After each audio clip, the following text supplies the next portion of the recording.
Hi everyone, my name is Karen Argamosa and today I'll be talking about eating and feeding disorder, a topic that's both clinically important and deeply human.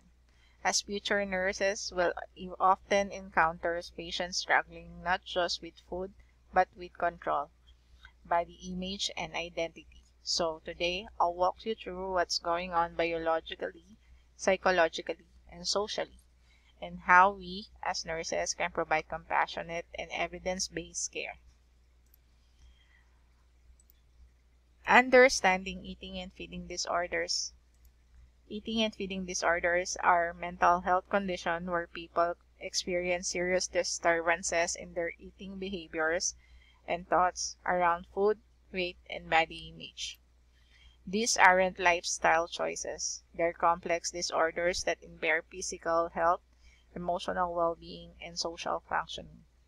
The core feature is a persistent pattern of restriction, binging, or purging that disrupt everyday life.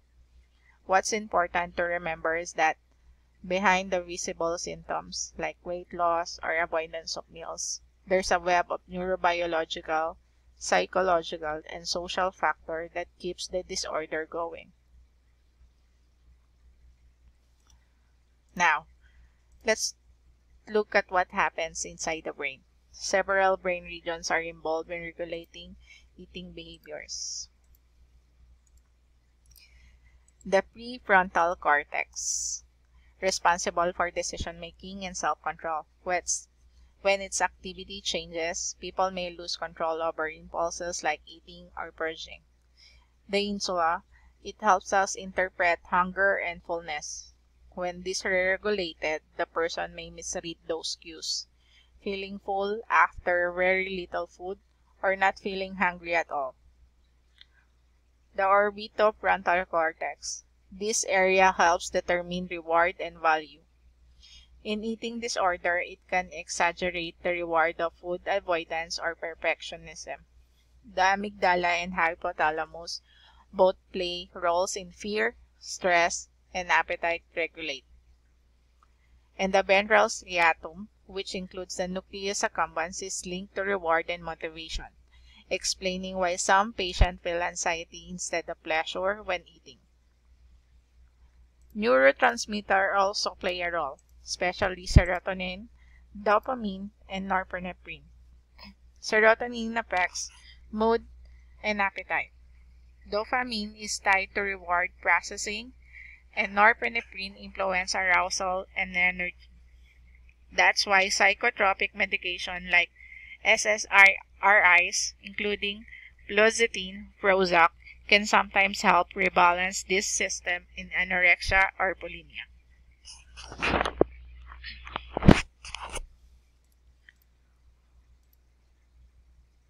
There are two main categories we often discuss: eating disorder and feeding disorder.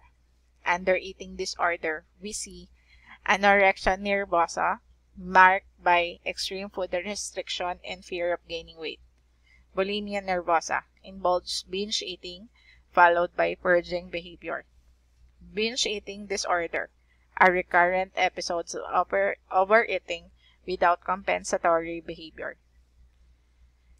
Feeding disorder, on the other hand, are more common in children and include things like pica and avoidant restrictive food intake. Each condition carries its own challenges, but all can lead to serious physical and psychological complications if untreated.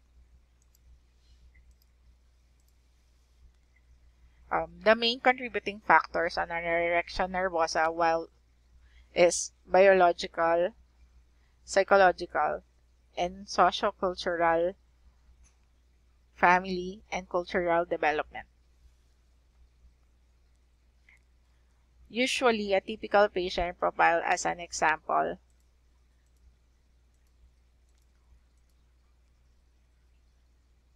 Imagine an adult, often female, though not always, who feel intense pressure to achieve unrealistic body ideal. She might come from high-achieving family where control and success are emphasized. Social media often amplifies these pressures. Biologically, genetics and neurotransmitter imbalances contribute psychologically. Traits like perfectionism and anxiety increases risk, and social lack of support or exposure to body shaming can worsen the condition. My patient minimizes this and denied the seriousness of their low weight and hallmark of anorexia, making therapeutic communication essential.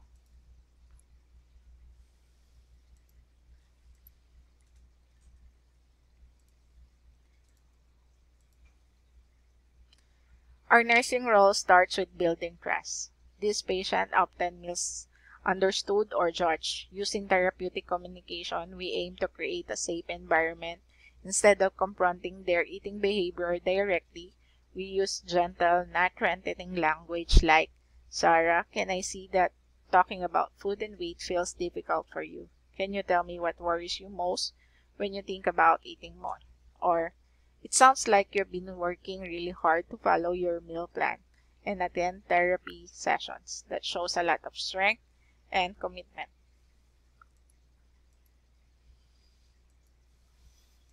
Our priority nursing diagnosis is imbalanced nutrition, less than body requirements, and disturbed body image. Treatment goals center on restoring nutrition, achieving healthy weight, reducing anxiety, and helping the patient develop a more realistic self-image.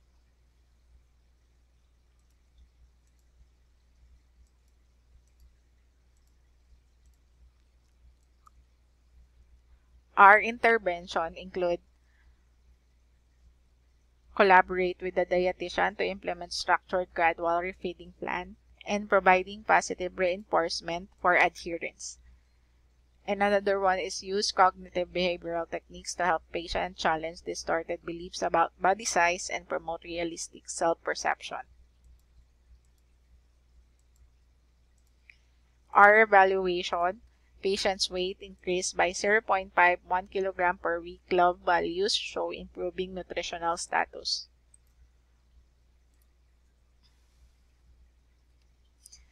Disturbed body image, patient expresses reduced anxieties when discussing body image and demonstrate use of coping statement during self-reflection.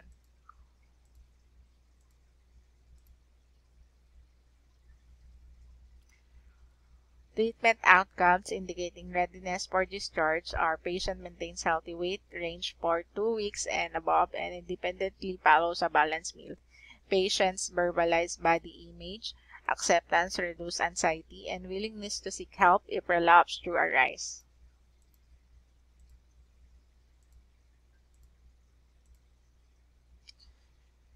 Incorporation of patient profile consideration, cultural development, and community.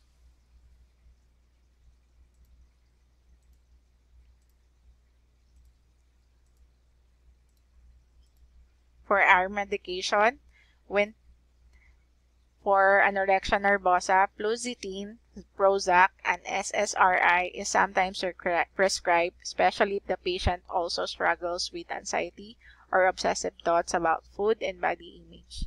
When teaching about medication, we emphasize taking it at the same time daily, watching for side effects like sleep changes or nausea. Understanding the medication works best alongside therapy and nutrition support. Education also includes helping family recognize relapse signs and encourage them to participate in care planning.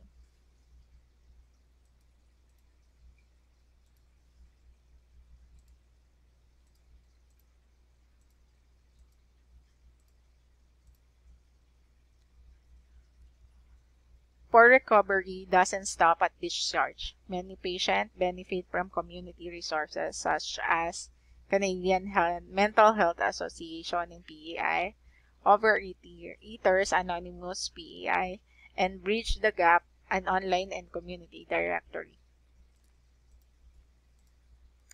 We also have crisis intervention resources like Help PEI Mental Health and Addiction Line, and the Canada Suicide and Crisis Helpline. In summary, eating and feeding disorder are complex conditions that blend biology, psychology, and environment. But recovery is possible, especially when care is holistic, compassion, and collaborative. Our role is to listen without judgment, build trust, and empower patients to reconnect with their bodies and redefine their sense of self beyond numbers and mirrors. Thank you all for listening, and I hope this discussion helps you feel more confident caring for patients with eating or feeding disorder.